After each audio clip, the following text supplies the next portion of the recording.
Vous vous présentez, s'il vous plaît. Ouais, oui. Bonjour, je m'appelle Björte Vanvik et je suis un représentant de HCR à Rabat. Et nous sommes ici dans les journées interculturelles organisées par Asticud.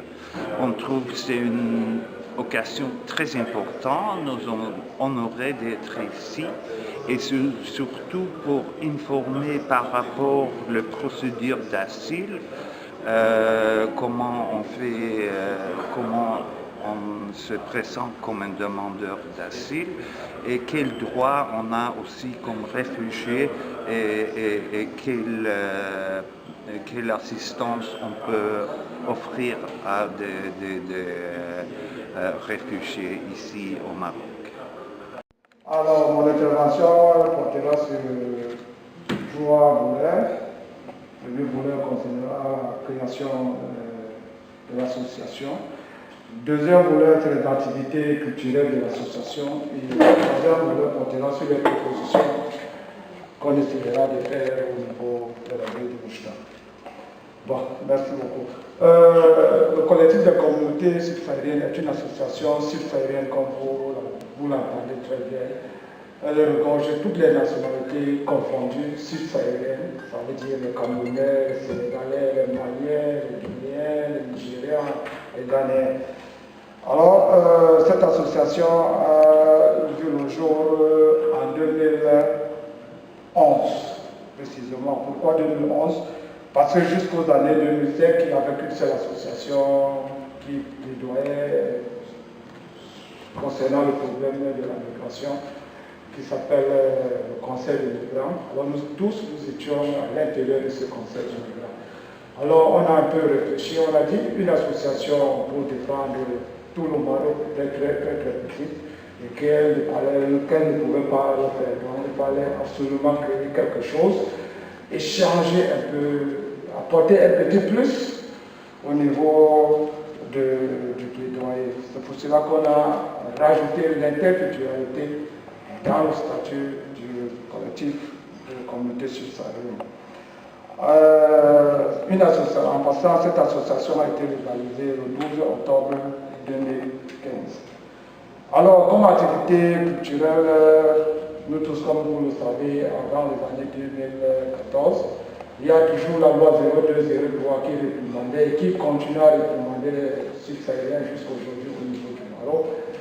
Alors, nous avons beaucoup suivi les actes xénophobes, les actes racistes, comme toujours à Nador, comme vous le vivez à Nador aujourd'hui. Même à Rabat, même jusqu'à présent, il y a certaines personnes qui continuent toujours à le faire.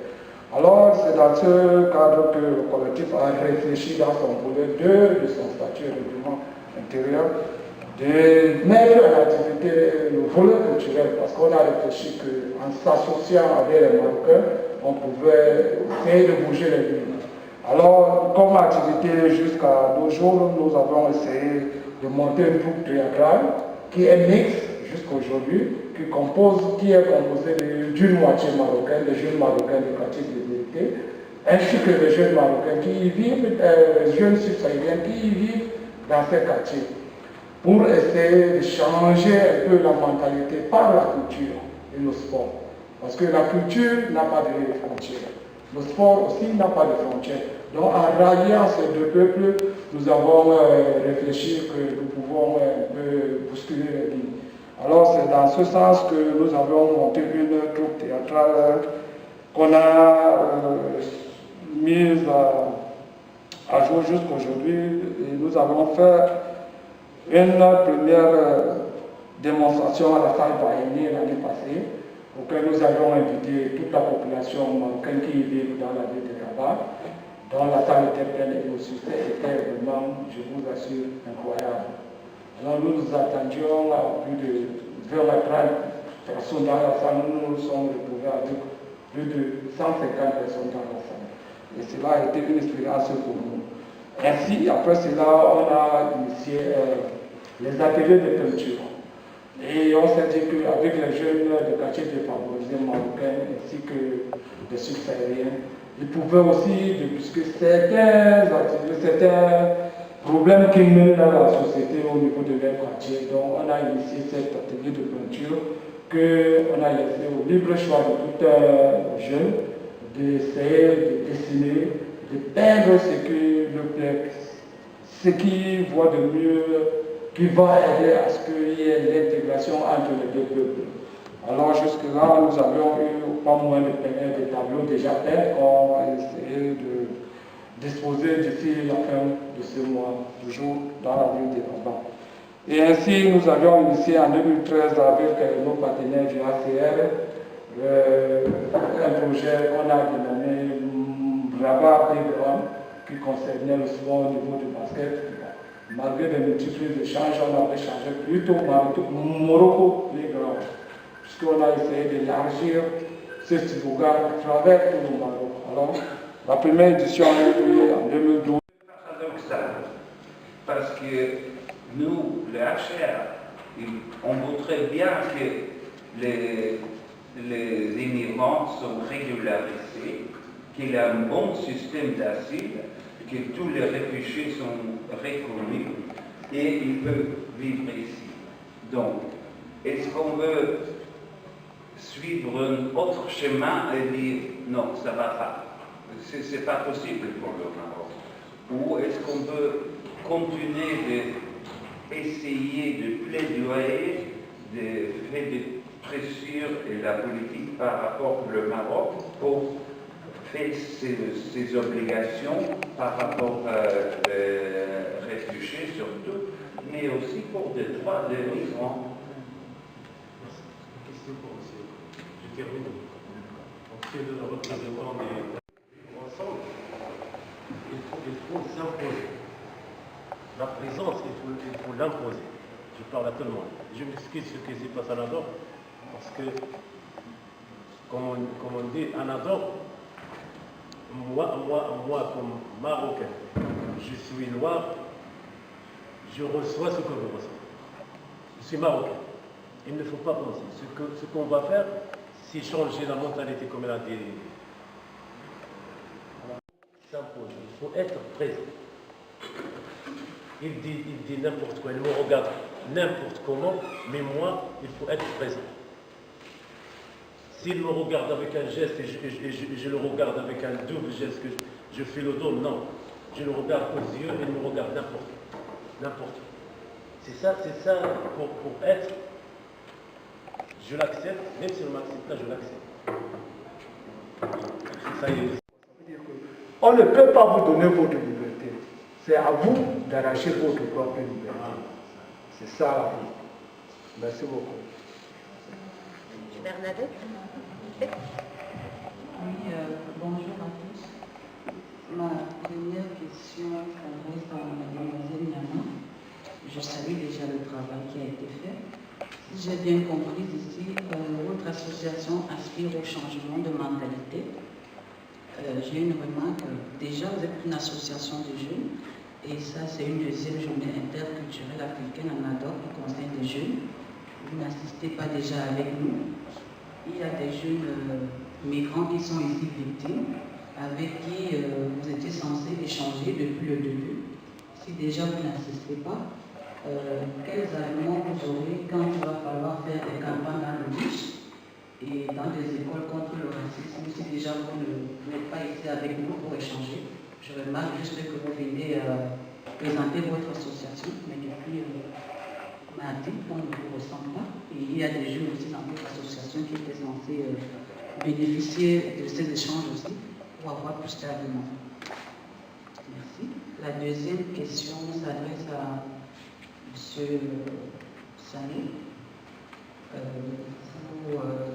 Votre association aide tous les migrants concernant le côté santé, qu'ils soient en situation régulière ou pas. Je n'ai pas compris. J'ai dit votre association, du côté santé, ça aide tous les migrants qui sont en situation régulière ou pas. Ou alors ceux qui sont en situation régulière. Ok. Pour votre question, c'est probablement ceux qui sont en situation irrégulière. Parce que ceux qui sont en situation régulière, je crois que c'est facile pour eux de faire beaucoup de bénéficier beaucoup de dons du gouvernement que ceux qui ne sont pas irréguliers. c'est sincèrement, c'est surtout ceux qui sont en situation irrégulière, qu'on prend en charge. Beaucoup. Pour ceux qui sont dans la situation irrégulière, est-ce qu'en cas de besoin, pourrions-nous avoir l'adresse complète et le numéro au cas où nous sommes dans des difficultés, on peut appeler directement pour s'y rendre dans vos locaux, parce que vous allez parler, c'est bien beau, si nous sommes malades, nous ne sommes pas réguliers, comment allions-nous arriver à vous joindre? Oui, il y a un numéro spécialement pour ça, parce qu'on pouvait donner directement les numéros des spécialités. On a des médecins, des cas.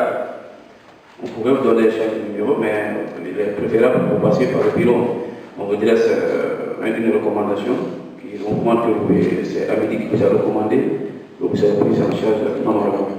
Donc, le numéro. Le bureau et l'adresse complète à Salé.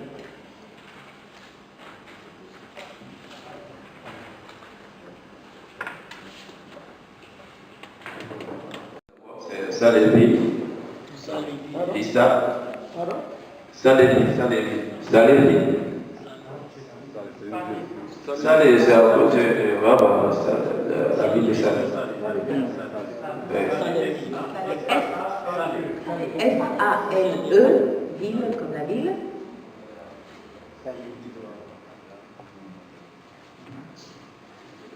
Issa, 12, rue El Bacha.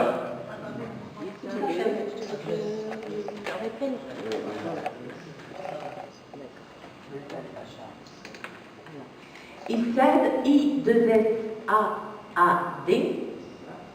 Issad, 12 rue El Bacha, comme ça se prononce, El Bacha. Sbihi, S-B-I-H-I. S-B-I-H-I. El Bacha, Sbihi.